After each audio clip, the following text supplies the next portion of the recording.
প্রত্যেকটা সিটের বিপরীতে অলমোস্ট 100 জন মানে 100 জনের বেশি মানুষ পরীক্ষা দেয়, ঠিক আছে। তো কম্পেয়ার টু দ্য সিট অতজন মানুষকে অ্যাকোমোডেট করা সরকারের পক্ষে সম্ভব হয় না।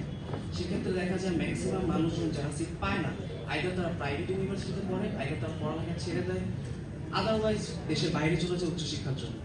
তো এই যে একটা ধরনের মেধা যাকে সরকার অ্যাকোমোডেট করতে পারতেছে না, যারা ঝরে পড়তেছে ওয়ান কাইন্ড অফ, এদের ক্ষেত্রে সরকারের কি মানে কোনো প্রকল্প আছে কিনা বা তারা কোনো পরিকল্পনা রেখেছে কিনা, সেটাই আমার একটা কোশ্চেন ছিল। কারণ আমি জেনজি বলেছেন, আমি জেনজিরই একজন অংশ, আমি এটা মনে করি। আমি চাই আমার যারা উচ্চ মাধ্যমিক পাশ করে প্রত্যেক বছর প্রায় আপনার 2.25 লক্ষ মানুষ পাশ করে, বাট পাবলিক ইউনিভার্সিটির মানে সিট সংখ্যা প্রায় 60,000-এরও কম, ঠিক আছে। তো এই মানে প্রায় 1.5 লক্ষের মতন স্টুডেন্ট এরা কি করবে আসলে, এইটাই আমার একটা প্রশ্ন ছিল।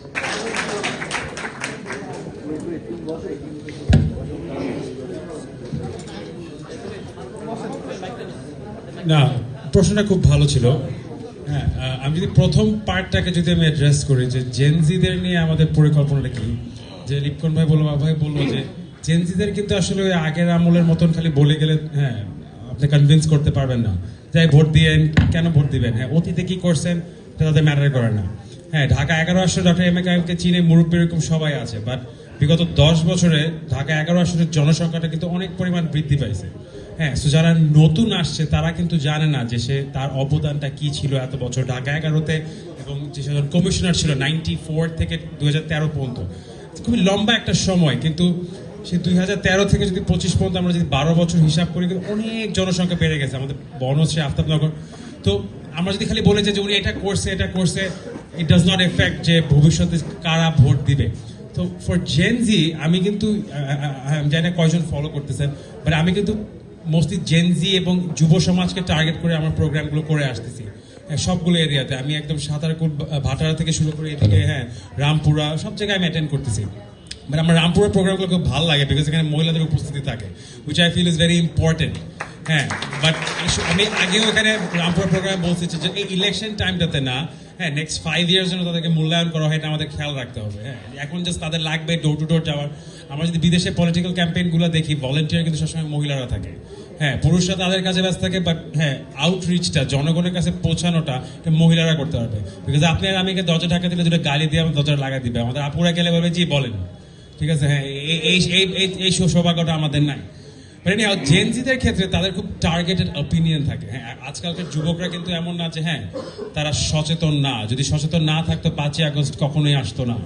হ্যাঁ, তো ওইটা যদি আমরা চিন্তা করি আমাদের জেনজিদের আসলে প্রবলেমটা কি, আমরা যদি মেইন এটা টার্গেট করি যে বেকারত্ব, হ্যাঁ আমাদের মাদকের সমস্যাটা, তারপর আমাদের এখানে শিক্ষা খাতটা হ্যাঁ not as develop as it could be, তারপর হচ্ছে আমাদের ক্রীড়া অঙ্গন। হ্যাঁ, বিগত বিএনপির আমলে আমরা 1 থেকে 6 পর্যন্ত আমরা দেখে আসছি, আরাফাত রহমান কোকো সাহেবের নেতৃত্বে কিন্তু আমাদের ক্রীড়া অঙ্গনটা অনেকখানি উন্নত হয়েছিল। সো আমরা এক্সপেক্ট করবো, এবং তারেক রহমানের যে 8টি পরিকল্পনা দিয়ে আসছে ওখানে কিন্তু ক্রীড়া অঙ্গনটাকে টার্গেট করা হয়েছে। সো ফর জেনজি হ্যাঁ আমাদেরকে তাদেরকে এই ক্রীড়া অঙ্গনটা এবং বেকারত্বটা কিভাবে করবে এই বিষয়ে কথা বলতে হবে। এখন আমি আপনার কোয়েশ্চেনের সেকেন্ড যে পার্টটা ছিল যে পাবলিক বিশ্ববিদ্যালয়ে সিটের যে অ্যামাউন্টটা থাকে সেটা তুলনায় অ্যাপ্লিকেন্ট অনেক বেশি থাকে। বাবু ভাই মাত্র বলতেছিল যে পরিকল্পনা আছে যে পাবলিক ইউনিভার্সিটিতে সিটটা বাড়াইতে, বাট আসলে তারা কিন্তু ছাত্রদলের খুবই কোর একটা অংশ। আমি কিন্তু আসলে দলের বাইরের একটা অংশ, যে না আমি আমার বাবার জন্য আসলে রাজনৈতিক মাঠে কাজ করতেছি। আমি যদি একটা নাগরিক হিসাবে আপনার সাথে যদি আমি কথা বলি যে হ্যাঁ আমরা আসলে কি পরিকল্পনা চিন্তাটা করতে পারি সামনে বাংলাদেশের জন্য, বাংলাদেশের যে জনসংখ্যা, আপনি কিন্তু সরকারের দিকে সবকিছুর জন্য তাকায় থাকলে হবে না। কেন হবে না বলি, এটা চাকরির ক্ষেত্রে এটা আপনার বেকারত্বটা এখানে আমি নিয়ে আসবো। কারণ আমরা সবাই বলি যে হ্যাঁ সরকার কিভাবে চাকরি তৈরি করবে, সরকারের পক্ষে সম্ভব না 20 কোটি মানুষের জন্য চাকরি তৈরি করে দেওয়ার জন্য, এটা কোনো দেশে সরকারের পক্ষে সম্ভব না। তো আমাদের দেশে যখন আমাদের তৃতীয় বিশ্বের একটা দেশে যখন জনসংখ্যা এত বেশি থাকবে, গভর্নমেন্ট অ্যান্ড প্রাইভেট সেক্টরের একটা সমন্বয়ে কাজ করতে হবে। আমরা যেরকম অনেক প্রজেক্ট দেখে আসছি যে PPP, public private partnership. So আমাদের এডুকেশন সেক্টরটা তো আসলে করতে হবে। আমাদের কিন্তু প্রাইভেট সেক্টর এখন যে এডুকেশনটা, এটা কিন্তু খুব খারাপ এডুকেশন না। হ্যাঁ, ইনফ্যাক্ট অনেক উন্নত হয়েছে আমাদের এডুকেশনগুলো, এবং আমাদের প্রাইভেট যে ইনস্টিটিউশনগুলো এগুলো কিন্তু অনেক বৃদ্ধি পাইছে ইন নাম্বারস। হ্যাঁ, আপনি যদি এখন যদি বিদেশে যান, হ্যাঁ, কম্পেয়ার টু আপনি যদি 80-র দশকে 90-র দশকে ঢাকা ভার্সিটি এইসব জাহাঙ্গীরনগর বিশ্ববিদ্যালয় এইসব পাবলিক ইউনিভার্সিটি অনেক ছাত্র কিন্তু বিদেশে পড়াশোনা করতে চাইতো।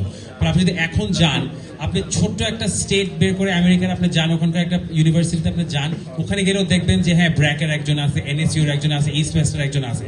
সো জাস্ট বিকজ আপনি হ্যাঁ পাবলিক ইউনিভার্সিটিতে চান্স পাচ্ছেন না, এর জন্য আপনি যে হ্যাঁ আপনি মন ভেঙে যাবে পড়াশোনা ছেড়ে দেবেন, হ্যাঁ that should not be the policy. হ্যাঁ, প্রাইভেট সেক্টরে কিন্তু এডুকেশনটা খুব ভালো আছে। বাট আপনি যেটা বলতেছেন যে হ্যাঁ ইন কেস যদি আপনি পড়াশোনা থেকে আসলেও বের হয়ে আসেন, তার মানে কিন্তু একটা পরিকল্পনা কিন্তু সে দিয়ে দিচ্ছে যে ভোকেশনাল ট্রেনিং। আমাদের দেশে কিন্তু ভোকেশনাল ট্রেনিং বলেন, আপনি ফাইন্যান্সিয়াল লিটারেসি বলেন, এগুলোর দিকে কিন্তু আমরা ওরকম মনোযোগ দিচ্ছি না। বাট এগুলো কিন্তু আসলে জীবনে একটা খুবই গুরুত্বপূর্ণ কিছু স্কিল সেট। হ্যাঁ, তারপর স্কিল ডেভেলপমেন্ট গুলোর ব্যাপারে তারেক রহমান কিন্তু বারবার বলে আসতেছে, মাহাদি আমিন ভাই কিন্তু বারবার বলে আসতেছে। তো ইটস নট যে হ্যাঁ, তবে আপুর এই কথাটার সাথে এটা কিন্তু কানেক্টেড যে জাস্ট বিকজ আপনি প্রফেশনালি এডুকেশনটা রিসিভ করতেছেন এর মানে না যে আপনার জীবনটা থেমে যাবে। আপনি যদি ভোকেশনাল ট্রেনিংয়ে যান, আপনি যদি সব স্কিলস ডেভেলপ করতে পারেন, আপনার জন্য কিন্তু কর্মসংস্থানের কিন্তু অভাব হবে না, দেশেও বিদেশেও। এবং বিদেশের ক্ষেত্রে যদি চিন্তা করেন যে ওনার যে আরেকটা ভাষা, তৃতীয় একটা ভাষা শেখানোর যে পরিকল্পনাটা, সেটা যদি আমরা যদি হ্যাঁ অ্যাপ্লাই করতে পারি, আমরা যদি এটাকে হ্যাঁ সরকারে গেলে যদি এটা যদি সে বাস্তবায়ন করতে পারে, তাহলে কি হবে, আপনি বিদেশে গেলেও কিন্তু আপনার চাকরি করাটাতে কিন্তু কোনো বাধ্যবাধকতা থাকবে না। আমরা কিন্তু এখন দেখি যে আমাদের প্রচুর ভাই হ্যাঁ মিডল ইস্টে কাজ করতে যাচ্ছে, মালয়েশিয়াতে কাজ করতে যাচ্ছে, এবং তাদের কর্মসংস্থানে কিন্তু খুবই লিমিটেড। তারা পেট্রোল পাম্পে কাজ করবে, তারা হ্যাঁ কোনো প্ল্যান্টেশনে কাজ করবে, খুবই লো ইনকাম জবসগুলা তারা পাচ্ছে। সেই তুলনায় যদি আমি ইন্ডিয়ান যারা জব করতে যাচ্ছে তাদের কথা চিন্তা করি, তারা বিভিন্ন কোম্পানির ম্যানেজার হচ্ছে, হ্যাঁ সেলস ম্যানেজার হচ্ছে, তারা এইচআর এ জব করতেছে। এই মালয়েশিয়ার পুরো এইচআর সেক্টরটা কিন্তু হ্যাঁ ইন্ডিয়ানরা কন্ট্রোল করতেছে। হ্যাঁ, সিকিউরিটি ইন্ডাস্ট্রিটা নেপালিসরা কন্ট্রোল করতেছে। আমরা কিন্তু সেদিকে পারতেছি না। আমরা যদি তাদেরকে ওই ট্রেনিংটা দেই এবং সরকারের পক্ষ থেকে যদি ওই সহায়তাটা দেওয়া হয় এবং বিভিন্ন দেশের গভর্নমেন্টের সাথে যদি একটা চুক্তি করা হয় যে আমার দেশের যুবকরা আপনার দেশে গেলে তারা ওই দিন মজুর করবে না, হ্যাঁ তারা অফিসিয়াল জবস করবে, হ্যাঁ এই সিস্টেম গভর্নমেন্ট থেকে করা হয়। এবং আমি নিশ্চয় দেশের তারেক রহমান যেটা বললো যে হ্যাঁ উনার যে চিন্তা পরিকল্পনা বাংলাদেশকে নিয়ে, হ্যাঁ এগুলো ডেফিনেটলি উনার পরিকল্পনাতে থাকবে। হ্যাঁ, কারণ না হলে কিন্তু আমরা কিন্তু এখানে বললাম যে হ্যাঁ আমরা কিন্তু খুব বেসিক, হ্যাঁ মানে একদম মানে মাটির থেকে আমরা এখন শুরু করতে হচ্ছে আমাদেরকে। 26 সালে হ্যাঁ আমাদের স্বাধীনতার এত বছর পরে এসো আমরা এখনো কিন্তু ওই মাটির থেকে আবার শুরু করতেছি। বিল্ডিংটা আমরা দাঁড়া করাইতে পারি না, পাইলিংও করতে পারি না। সো আমাদেরকে যখন শুরু করতে হচ্ছে, সামনের পরিকল্পনা নিশ্চয়ই থাকবে যে হ্যাঁ আমাদের যারা যুবকদের জন্য কর্মসংস্থান বলেন, শিক্ষা ব্যবস্থা বলেন, দুইটাই যেন ইমপ্রুভ করতে পারে। I hope that answers some of your questions. Thank you.